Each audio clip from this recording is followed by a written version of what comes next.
東舞鶴は何といっても海軍にゆかりのある町ですね。今から150年ぐらい前に日本は侍の時代が終わって近代化が始まるわけなんですけども、その頃から30年ぐらい経って1901年に舞鶴に大きな海軍の基地ができます。その時をきっかけに膨大な予算と最新の技術を導入してですね、小さな村が大きな軍港の町になっていくんです。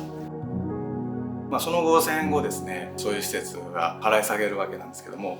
舞鶴の場合はアメリカ軍が進駐してこなかったおかげで民間の方に払い下げられたんです。ですからそういう施設が皆さん市民の中に根付いているのが舞鶴の特徴になっています。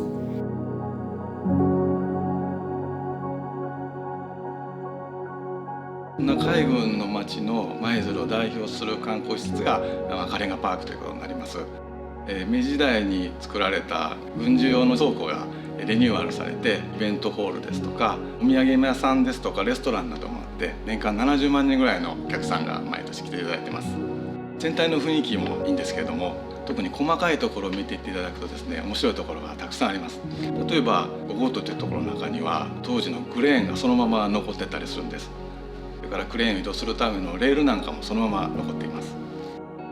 レンガ自体にもちょっと注目していただきたいなと思ってまして、レンガっていうのは大抵の場合作られた工場の印が刻印されてるんですね。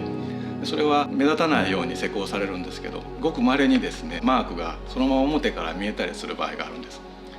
例えば赤レンガパークですと4号棟の北側の壁に星のようなマークがたくさん確認できるんですけども、それは大阪の堺レンガという工場のマークなんですね。そういうのを見つけていただくのも楽しみの一つかと思います。30年ほど前まで日本人は腰に刀を刺していた侍の時代だったんですけども、そこからほんのわずかの間でですね、貧乏な東アジアの国が追いつけ追い越せということで頑張った、そんな息吹をこの赤レンガパークで感じていただけると嬉しいです。赤レンガパークに来ていただいた時に一緒に見ていただいたなと思うのがみなとめぐり遊覧船です。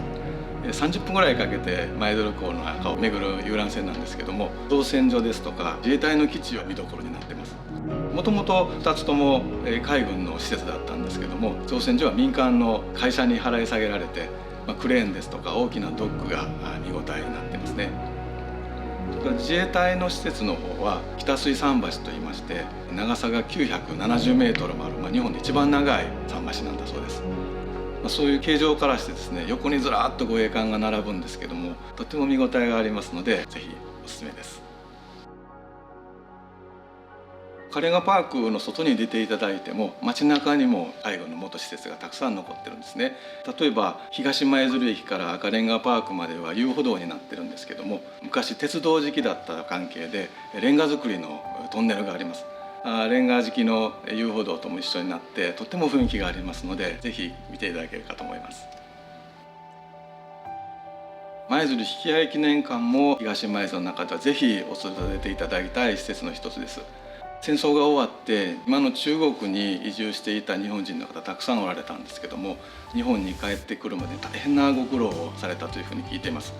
その中でもですね、58万人ぐらいの人が昔の旧ソ連に強制連行されて、すごい寒い中ですね、満足な食料も休憩もないまま強制労働させられたというふうに聞いております。そういう方が非常にご苦労の末に日本に帰国された時に窓口になったのが舞鶴なんですね。だいたい66万人ぐらいの方が抑留されたとして聞いてますけども、そういう方を13年間にわたって舞鶴がお迎えいたしました。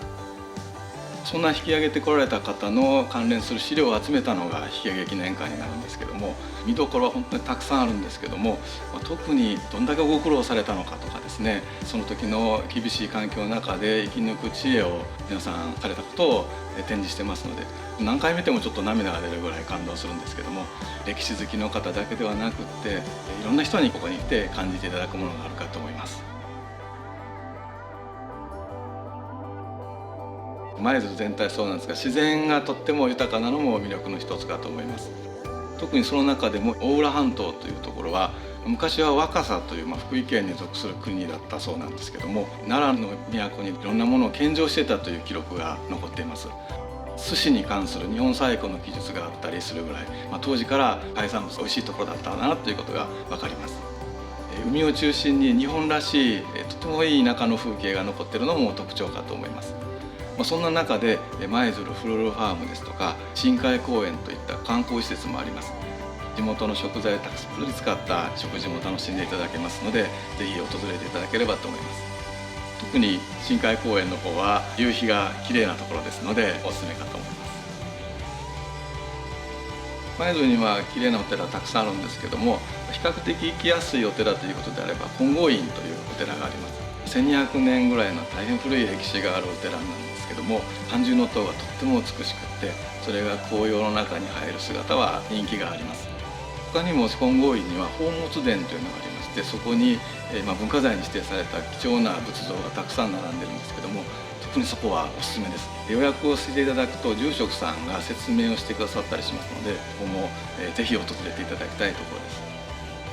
今回ご紹介した施設などを巡っていただくについて e バイクを赤レンガパークではレンタルを始めています。特にお天気のいい日なんかは回っていただくのとてもいいかと思います。与幌川の桜並木がとっても綺麗ですし、先ほど言いました金剛院の紅葉などもおすすめのスポットになるかと思います。見どころいっぱいの東舞鶴なんですけども、マニアックな方から美味しいご飯を食べたい方まで幅広く楽しんでいただけるとどうかと思います。また皆さんに来ていただける時が来るのを楽しみにお待ちしています。